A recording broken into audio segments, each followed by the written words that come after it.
खोलना एक तरह से एक रेवोल्यूशन, एक आंदोलन वाली बात है। जब अमेरिका में रेवोल्यूशन हुआ था, अमेरिका जब आज़ाद हुआ था ब्रिटेन से, तो उसमें पुस्तकालय और अखबारों का बहुत बड़ा योगदान है। भारत जब आज़ाद हुआ, भारत के स्वतंत्रता संग्राम में अखबारों का बहुत बड़ा योगदान है। और पुस्तकें एक ऐसी चीज़ होती है जो पढ़ने के पश्चात भी यूज़फुल रहती है। ऐसा नहीं, वो केवल एक कागज़ का टुकड़ा नहीं है, कागज़ का कलेक्शन नहीं है। आपने किताब पढ़ ली, किसी दूसरे को गिफ्ट करी है, वो पढ़ेगा तो किसी तीसरे को गिफ्ट करेगा, और किताब निरंतर ज्ञान बांटती रहेगी, सभी को विद्वान बनाती रहेगी। विद्या एक ऐसी चीज़ है जो शेयर करने से कम नहीं होती, कभी कम नहीं होती। आपने कोई ज्ञान अर्जित किया, अगर आप किसी के साथ शेयर कर रहे हैं तो आपका ज्ञान कम नहीं होगा, आप ज्ञान को बढ़ा रहे हैं। ओवरऑल आपके गांव में, आपके ज़िले में, आपके शहर में वो ज्ञान बढ़ेगा, सबको मिलेगा वो ज्ञान और सबको उसका लाभ मिलेगा। एक बहुत बड़ा साइंटिस्ट हुआ था थॉमस अल्वा एडिसन, लोगों ने नाम सुना होगा पढ़ने वाले बच्चों ने। उसके पिताजी उसको प्रोत्साहित करने के लिए जब भी वो किताब पढ़ता तो उसको चैलेंज करते थे कि आप एक पुस्तक पढ़ो, मैं आपको 1 रुपये दूंगा। तो वहाँ 1 रुपये नहीं चलता, वहाँ डॉलर और सेंट चलते हैं। मैं आपको 25 सेंट दूंगा अगर आप एक किताब पढ़ के मुझे बताओगे। इस तरह उसने करीब सैकड़ों किताबें पढ़ी, सैकड़ों किताबें। और इतना बड़ा विद्वान हुआ, उसके पास कोई फॉर्मल एजुकेशन नहीं थी, किसी आईआईटी से नहीं पढ़ा था, किसी एमआईटी से नहीं पढ़ा था। वो केवल किताबों का अध्ययन करके इतना बड़ा वो साइंटिस्ट हुआ। तो किताबों का बहुत अहम रोल होता है, बहुत ही अहम रोल होता है। मैंने किताबों की बात इसलिए भी की क्योंकि जब मैं पुलिस में नहीं था, जब मैं प्राइवेट कंपनी में था, विदेशी कंपनी में था, तो मैंने बहुत सारी किताबें खरीद रखी हैं। मेरे पास करीब 400-500 किताबें हैं और महंगी महंगी किताबें हैं मेरे पास। और ये पढ़ने का बड़ा शौक था, मैं करीब एक साल में 50-60 किताबें पढ़ जाता था। तो हमेशा उसका हमेशा फ़ायदा होगा। इसीलिए मैंने कहा कि अगर आपको पुस्तकें चाहिए होगी तो मुझे बताइएगा, मैं बिल्कुल, मुझे बहुत अच्छा लगेगा कि वो किताबें और कोई पढ़े, बहुत अच्छा रहेगा।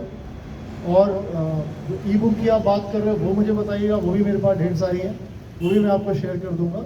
वो भी आप बिल्कुल सबको बताएं, पढ़ें सबको। एक डिवाइस आती है, अब मुझे नहीं पता क्या रेट है उसका, मेरे पास थी जब मैं यूएस गया था, किंडल कहते हैं उसको।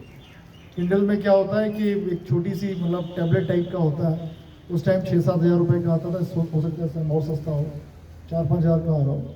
उसमें आप करीब 1000-1500 किताबें डाल सकते हो, और उसके बाद वो 1000-1500 किताबें कोई भी व्यक्ति पढ़ सकता है, कहीं भी पढ़ सकता है।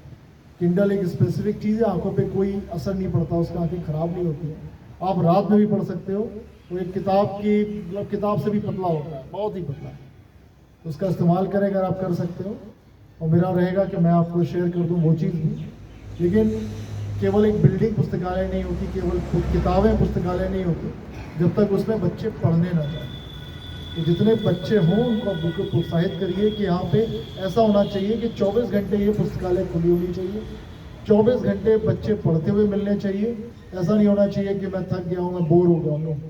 कभी कोई बोर ना हो, कभी किसी में ऊर्जा की कमी ना हो, निरंतर पढ़ता रहे। उसके बाद आप बुक रिव्यू कराइए, कौन सी किताब किसने पढ़ी है, बहुत सारी चीज़ें उसमें आप कर सकते हो। और एक बार ये पैशन जब शुरू हो जाता है किताबें पढ़ने का, फिर सब पढ़ने लगते हैं।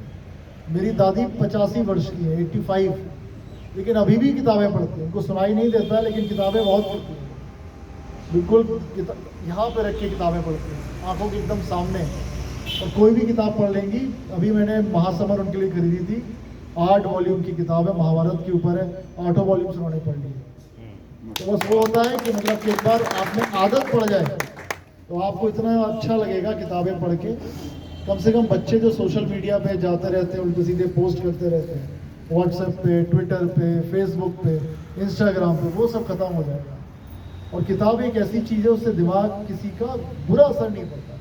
अच्छी किताब हमेशा अच्छे आइडियाज़ देती है, आपके दिमाग को तेज करती है, उसका कोई विपरीत असर नहीं पड़ता। ये सारे मोबाइल फ़ोन के सामने लोग बैठे रहते हैं, उससे बहुत हार्मफुल इफेक्ट पड़ता है, हानिकारक असर दिमाग पे पड़ता है। कुछ रिसर्च ये भी कहती है कि उससे आपकी मेमोरी लॉस होती है, आपकी जो स्मरण क्षमता है, स्टोरेज की क्षमता है, वो सब समाप्त होती है धीरे धीरे। तो उनसे दूर रहिए और वो समय आप पुस्तकों को दीजिए, किताबों को दीजिए, अच्छे से पढ़िए, बहुत बढ़िया करिए आप। और मैं चाहूँगा कि यहाँ से आगे जाके 2-3 साल में यहाँ से अच्छी अच्छी नौकरी में लोग निकलें पढ़ के, रियल चीज़ वही होगी। सभी को शुभकामनाएं, बहुत बहुत धन्यवाद आपका, थैंक यू।